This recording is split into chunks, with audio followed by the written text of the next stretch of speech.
बिस्मिल्लाहिर्रहमानिर्रहीम। अपने दफ्तरी काम को बेहतर बनाने के लिए आइए एक्सेल की कुछ टिप्स सीखते हैं। एक्सेल दफ्तरी काम के लिए बहुत ही मुफीद सॉफ्टवेयर है। ये ऑफिस सॉफ्टवेयर का ही एक हिस्सा है और बहुत सारे काम, बहुत सारा डाटा हम इसमें आसानी से महफूज कर सकते हैं, उसको एनालाइज कर सकते हैं और उससे आउटपुट ले सकते हैं। तो इसी सिलसिले का आज ये एक प्रोग्राम है जिसमें हम एक्सेल की कुछ टिप्स और जो उसके मसाइल हैं उनका हल सीखते हैं। तो आइए शुरू करते हैं। आप एक्सेल की एक फ़ाइल खोलें और उस फाइल में जो बाज़ दोस्तों को मसला पेश आता है वो ये है कि बाज़ जगह पे हम चाहते हैं कि हमारा एक ख़ास किस्म का डाटा हो और उसमें जो मुअय्यन तौर पर कोई वैल्यू लिखी जाए या शामिल की जाए किसी सेल में, तो उसकी फॉर्मेटिंग तब्दील हो जाए। तो आइए मैं इसका तरीका बताता हूँ। आप होम के टैब में रहें और जो डाटा आप इस तरह से एनालाइज करना चाहते हैं या उसको हाईलाइट करना चाहते हैं, उसको रेंज दें। उसमें से पहले सेल को और लाइन के आखिरी सेल को जितना डाटा जिसमें आप फॉर्मेटिंग चाहते हैं उसको सिलेक्ट कर लें। ये एक रेंज मैंने सिलेक्ट की। इसको आप रो के हिसाब से भी कर सकते हैं, इसको आप कॉलम के हिसाब से भी कर सकते हैं। तो जितना डाटा आपने फॉर्मेटिंग के लिए लेना है उसको सिलेक्ट करें और उसको सिलेक्ट करने के बाद होम के टैब में कंडीशनल फॉर्मेटिंग का एक टैब है, उसमें आप इसके मुख्तलिफ रूल्स सेट कर सकते हैं। जो मैंने रेंज सिलेक्ट की है उसमें ऑलरेडी एक रूल लगा हुआ है, आप नया रूल ले सकते हैं। जो लगा हुआ है उसको क्लियर कर सकते हैं और जो रूल्स लगे हुए हैं उनको मैनेज कर सकते हैं। तो मैंने मैनेज वाला बटन क्लिक किया तो इसमें फिर वही ऑप्शन आपको मिलेंगे। न्यू रूल ऐड करना है, कोई पहले से मौजूद रूल है उसको एडिट करना है या किसी रूल को डिलीट करना है, किसी रूल को आपने डुप्लीकेट करना है, तो ये ऑप्शन इसमें मौजूद हैं। तो मैं जो इस वक्त रूल लगा हुआ है उसकी एडिटिंग करूँगा। इसमें एक रूल ये लगा हुआ है, पहले मैंने उसको सिलेक्ट किया और एडिट के बटन को मैंने क्लिक किया। तो इसमें बहुत सारे ऑप्शन हैं। आप इसमें से दूसरा option format only cells that contain, और उसमें फिर आपको ये ऑलरेडी एक रूल मिला हुआ है। इसमें ऑप्शन आपको और भी मिल जाते हैं। सेल वैल्यू के मुताबिक आप कर सकते हैं, कोई स्पेसिफिक टेक्स्ट दे, डेट्स ब्लैंक रखना है, नो ब्लैंक, एरर एरर जो भी है। मैंने इसको सेट सेल वैल्यू के हिसाब से किया है और सेल वैल्यू की आगे ऑप्शन मौजूद हैं कि आप उसको कैसे रखना चाहते हैं, between, not between, equal to, not equal to, greater than, less than. जो आप ऑप्शन लेना चाहें, तो मैंने इसको इक्वल टू के को सिलेक्ट कर लिया और आखिरी जो इसमें खाना है उसमें मैं जुमा का लफ्ज लिखता हूँ। वो जुबान मैंने यहाँ उर्दू लिखी हुई है इसलिए मैं उर्दू जुबान में जाकर जुमा का लफ्ज लिखता हूँ। ये लिखने के बाद इसकी फॉर्मेटिंग क्या करनी है, वो आप फॉर्मेटिंग के बटन को क्लिक क्लिक करके आप उसकी फॉर्मेटिंग बना सकते हैं। यहाँ पे फॉर्मेटिंग में कलर जो है वो इसका ऑरेंज है, मैं इसको वाइट कलर कर देता हूँ। तो ये फ़ॉन्ट तब्दील हो गया। और इसका बॉर्डर आप करना चाहें, नंबर किस फॉर्मेट में लेना है, फिल करना है तो किस कलर में करना है, तो अब यहाँ मैं इसको फिल के कलर में जाता हूँ। तो फिल में जो कलर हम देंगे वो इस कॉलम का कलर आ जाएगा। मैं इसको ग्रे कर देता हूँ ताकि ये सेल भी हाईलाइट हो जाए, और इसको मैं ओके करता हूँ। ओके करने के बाद ये फॉर्मेटिंग मैंने सेट की है, लेकिन अभी वो इस एरिया में अप्लाई नहीं हुई।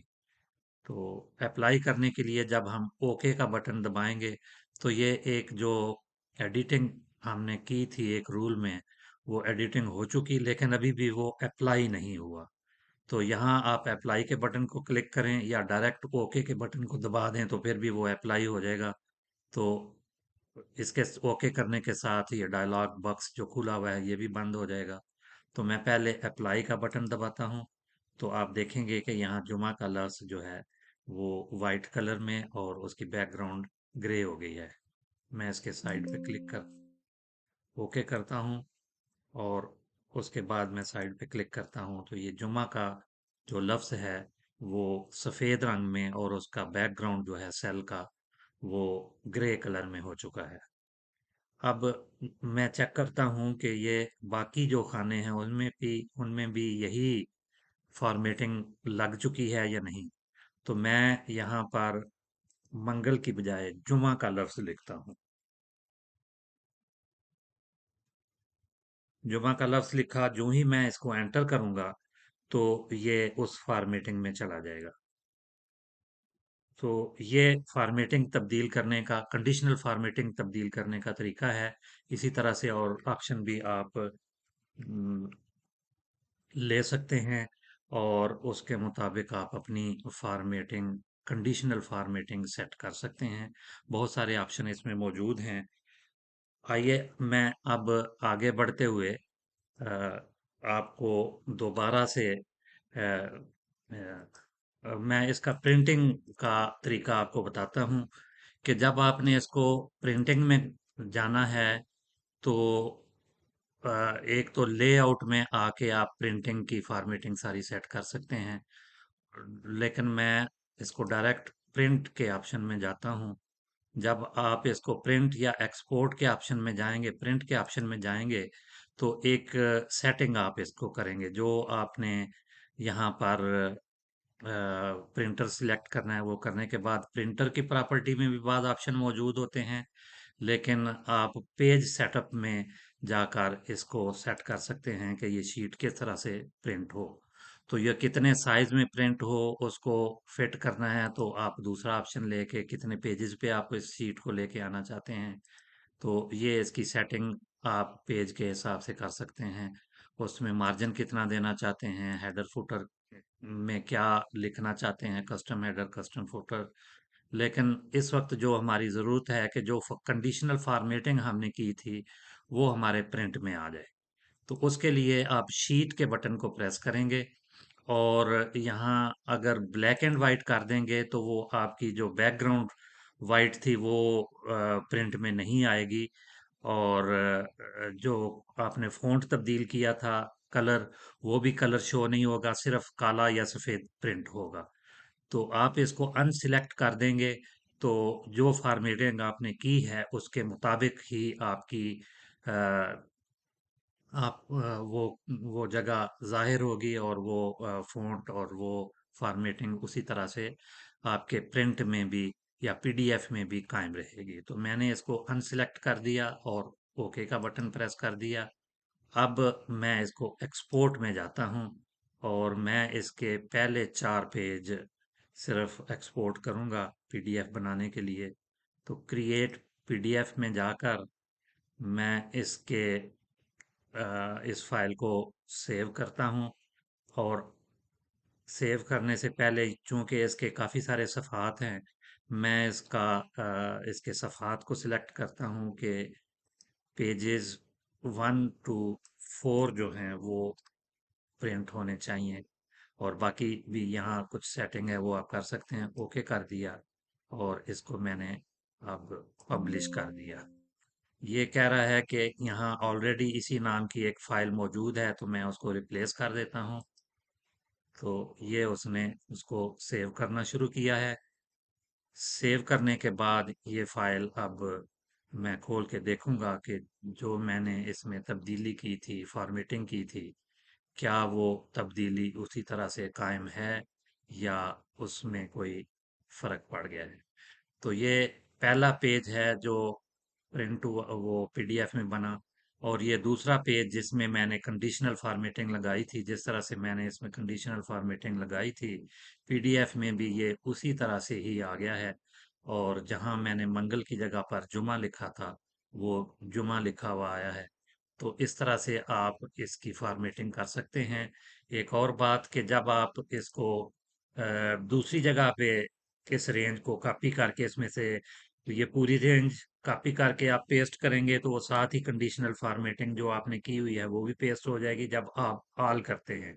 लेकिन अगर ऑलरेडी आपकी ये एक फॉर्मेटिंग लगी हुई है तो सिर्फ वैल्यू आप पेस्ट कर सकते हैं। मसलन ये मैं जुमा से लेके जुमेरात तक ये 7 दिन जो है इनको मैं कॉपी करता हूँ, और मैं यहाँ सोमवार के दिन से लेकर मैं इसको पेस्टिंग करता हूँ। तो ये मैंने पेस्टिंग कर दी। तो जहाँ जुमा था वो इस फॉर्मेटिंग में आ गया, बाकी इसमें खत्म हो गए। तो ये पूरी की पूरी फॉर्मेटिंग उसी तरह से खत्म प्रिंट हो जाएगी। आप इसको, अगर आपके पास ऑप्शन मौजूद है, मेरे पास अब ये ऑप्शन बंद है। यहाँ कॉर्नर पर जब छोटे प्लस का साइन बनता है तो उसको ड्रैग करके आप नीचे भी कर सकते हैं, या कुछ सेल्स को कॉपी करके आप नीचे पेस्ट कर सकते हैं।